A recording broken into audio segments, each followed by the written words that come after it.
جو بچے مکتب میں آتے ہی نہیں ہیں، جن کے والدین ان کو گھروں میں ہی اپنے جو ہے استاد لگا کر کے پڑھا لیتے ہیں۔ اب اس میں کیا ہوتا ہے، اس میں بھی جو ہے بہت سے بہت کچھ لوگوں نے اردو پڑھوا لی، کچھ اور پڑھایا نہیں پڑھایا، قرآن پاک ختم کروا لیا، تو یہ سوچتے ہیں کہ ہم نے جو ہے بچوں کے اوپر احسان کر دیا، وہ دین سکھانے کا جو بوجھ تھا وہ اپنے سر سے ہم نے اتار دیا، اپنا فریضہ انجام دے دیا، ادا کر لیا۔ حالانکہ یہ بہت بڑی غلط فہمی ہے۔ ان کو عقیدہ سکھانا، ان کی جو ہے تربیت کرنا، ان کو سمجھنا سمجھانا، یہ سب کے سب جو ہے والدین کی ذمہ داری ہے۔ جو بچے یعنی مکتب میں نہیں جاتے ہیں، ان میں تو سمجھ لیجئے 100%، وہ تو 100% عقیدوں سے بالکل غافل رہتے ہیں، اور یہ وہی بچے ہوتے ہیں جن کے والدین اپنے بچوں کو اسکولوں میں بھیجتے ہیں، مدرسہ بھیجنے کے لیے ان کے پاس ٹائم نہیں ہوتا ہے۔ ان میں بھی اکا دکا الا ماشاءاللہ کبھی کوئی بھولے بھٹکے اپنے بچوں کو عقیدے کی کتاب پڑھوا لیتا ہے، ورنہ کچھ نہیں، بس تھوڑا بہت اردو چاہے پڑھوا لیا، ورنہ کوئی سلسلہ عقیدے پڑھانے کا نہیں ہوتا۔ تیسرا طبقہ وہ ہے جو بالکل ہی کسی تعلیم کا نہیں ہے، نہ مکتب کی تعلیم کا ہے، نہ اسکول کی تعلیم کا ہے، وہ بیچارے بالکل جو ہے غریب غربا مفلس ہوتے ہیں، جو بالکل ہی مطلب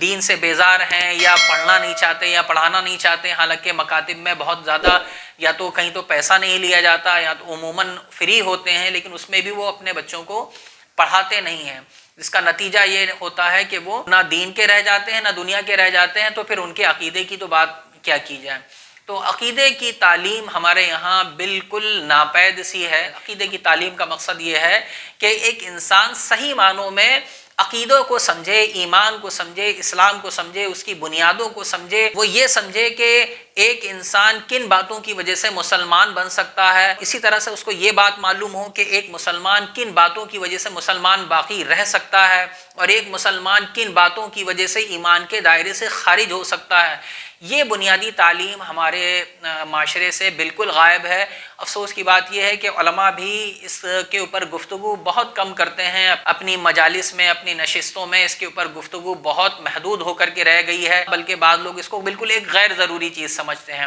جس کا نتیجہ ہمارے سامنے ہے کہ ہم چھوٹی چھوٹی چیزیں جزیات کے اوپر تو لگے ہیں، لیکن جو بنیاد ہے، جو اوپر کا جو اسٹرکچر ہے اس کے اوپر تو ہم لگے ہوئے ہیں، لیکن جو اس کی بنیاد ہے، جو نیو ہے، وہ ہم نے کھوکھلی کر رکھی ہے۔ تو اسٹرکچر کب گر جائے گا دھڑام سے، اس کا کوئی بھی اندازہ نہیں ہے، اور اگر وہ باقی بھی رہا تو ظاہر سی بات ہے کہ وہ کھوکھلا ہی رہے گا، جب بھی گرے گا تو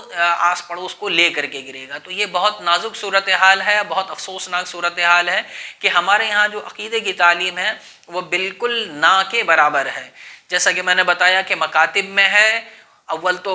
کچھ مکاتب میں ہے نہیں، جہاں ہے تو وہ بھی مرحلے وار نہیں، جس طرح سے ان کا حق ادا کیا جانا چاہیے تھا وہ نہیں ہے۔ اگر کہیں ہے تو والدین کے پاس اتنا ٹائم نہیں ہے کہ وہ اپنے بچوں کو 5-5 سال جو ہے وہ مکاتب میں پڑھائیں۔ اس کے علاوہ جو دوسرا طبقہ ہے جو اپنے بچوں کو اپنے گھروں میں پڑھواتا ہے، تو وہ عقیدے پڑھانے کے لیے تیار نہیں ہے، نہ ان کے پاس وقت ہے، اور وہ اپنے بچوں کو قرآن پاک پڑھا کر کے یوں سمجھتے ہیں کہ ہم نے ان کو فارغ کر دیا۔ یہ بھی ایک افسوسناک صورتحال ہے۔ یہ اتنا بنیادی اور اتنا اہم سبب ہے کہ اگر کوئی شخص یہ سمجھتا ہے کہ اس کی ضرورت نہیں ہے، تو وہ گویا کہ یہ مسئلہ ارتداد جو ہمارے بچے ایمان سے بہک رہے ہیں اور غیروں کے ساتھ جا رہے ہیں، وہ گویا کہ اس کے اوپر ابھی تک سیریس ہو کر کے، سنجیدہ ہو کر کے غور کرنے کو تیار ہی نہیں ہے۔ عقیدے کی تعلیم کا نہ ہونا سب سے بنیادی وجہ ہے، یہ بات اپنے پلے باندھ لینے کی بات ہے۔ ہاں الا ماشاءاللہ کچھ افراد ایسے ہیں جو اس سلسلے میں کام کر رہے ہیں، جو ہمیں کچھ حضرات کا اس بارے میں علم ہے، یا ہو سکتا ہے بہت سارے لوگ جو ہمارے علم میں نہ ہوں، اس طرح کے بھی ہوں۔ جس طرح سے ہماری تعداد ہے، میں جس طرح سے عقیدہ پڑھانے کا جو سلسلہ ہونا چاہیے تھا، جس طرح سے اس کے اوپر ہمارے چھوٹے اور بڑوں کے اندر سنجیدگی ہونا چاہیے تھی، وہ سرے سے نہیں ہے۔ آج بھی آپ دیکھیں گے کہ لفظ عقیدے کا نام بھی آپ سننے کو بہت سارے لوگوں سے ترس جائیں گے، وہ دنیا بھر کی باتیں کریں گے، اس مسئلے پر بھی آ کر کے وہ عقیدے کا لفظ نہیں استعمال کر پائیں گے کہ عقیدے کی کمزوری کی وجہ سے ایک آدمی بہک رہا ہے۔ موٹی سی بات ہے کہ جس شخص کے دماغ میں بچپن سے ایک چیز پیوست ہو گئی ہو، وہ کیسے بڑے ہو کر کے اس چیز کی مخالفت کر سکتا ہے۔ آپ دوسروں کے بارے میں کہتے ہیں کہ ہمارے فلانے اور فلانے جو قومیں ہیں وہ ہمارے بچوں کو ورغلا رہی ہیں، ان کے دل و دماغ کے اندر یہ چیز پیوست کر رہی ہے۔ میرے بھائیوں، اگر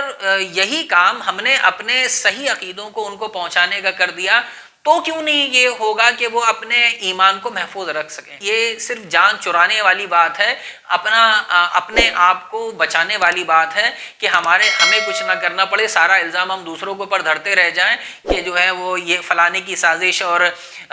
جو ہے دشمنان اسلام کی سازش وغیرہ وغیرہ، دوسروں کی سازش کا خلاصہ بعد میں کیجیے گا، اپنے ایمان کو بچانے کی ترکیب پہلے کر لیجیے۔ تو بہرحال یہ سب سے بڑی بنیادی جو ہمارے معاشرے کی کمی ہے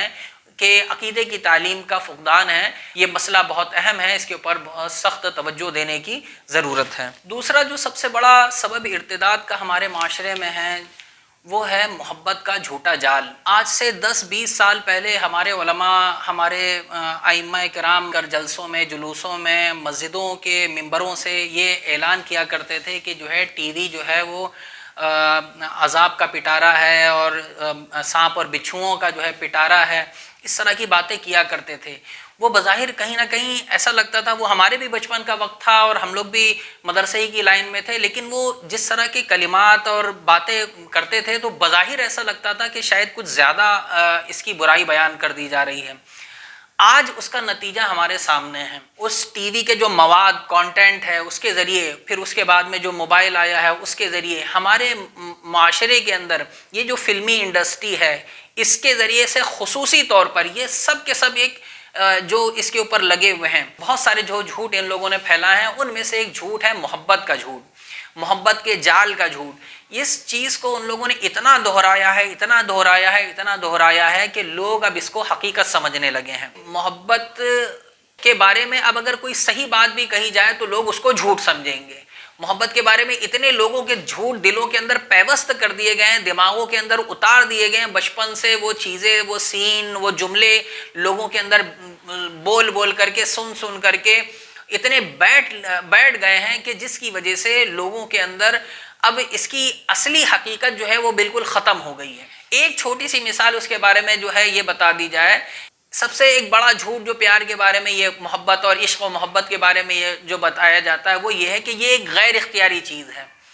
یہ غیر اختیاری چیز ہے کہ ایک روگ کی طرح سے، ایک ہوا کی طرح سے انسان کو لگتی ہے اور انسان جو ہے وہ بالکل بے بس اور پاگل ہو جاتا ہے، اور وہ بالکل جب تک کہ اس کو محبوب ملے نہ تو وہ اپنی زندگی جو ہے تباہ و برباد کر کے رکھ دیتا ہے، اس کے چکر میں اپنی جان بھی گنوا دیتا ہے، اپنے ماں باپ جنہوں نے اس کو جنا ان سے دشمنی کر ڈالتا ہے، اور ان کی جو ہے وہ ریئل لائف میں تو دیکھیے ان کو جو ہے جان سے ختم کر دیتا ہے، اور پوری دنیا سے لڑ لیتا ہے۔ کس کے لیے؟ ایک غیر اختیاری مرض کے لیے۔ بھائی غیر اختیاری چیز پر جو ہوتی ہے وہ تو ایک بیماری ہوتی ہے، اس کی اصلاح کی جاتی ہے، اس کو صحیح کرنے کی جو ہے دوا علاج کی ضرورت ہے، نہ یہ کہ اس کو ایک مفروضہ، ایک فرضی بات کو پھیلا کر کے دنیا کو عام کرنے کی ضرورت ہے۔ تو یہ اتنا بڑا دھوکہ ہے کہ اس کی کوئی بھی جو ہے حقیقت نہیں ہے۔ اس کے بارے میں تفصیل سے انشاءاللہ کبھی بات ہوگی،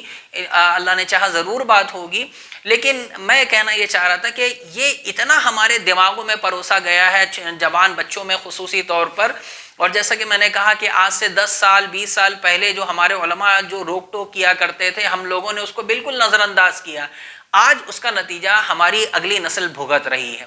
یہ اس طرح سے کہ وہ اپنے ایمان کو اس پیار محبت کے چکر میں اور بد اخلاقی کے چکر میں، اس پیار کے ساتھ اتنی ساری بد اخلاقیاں ان کو سکھا دی گئی ہیں کہ وہ اس کے چکر میں اپنے ایمان سے ہاتھ دھونے کو تیار ہیں۔ تو یہ دوسرا سب سے بڑا سبب ہے جو ہمارے معاشرے میں ارتداد کا سبب بنا ہوا ہے۔ تیسرا سب سے بڑا سبب ہے وہ ہے نکاح کو مشکل کرنا، نکاح میں تاخیر اور نکاح کو مشکل کرنا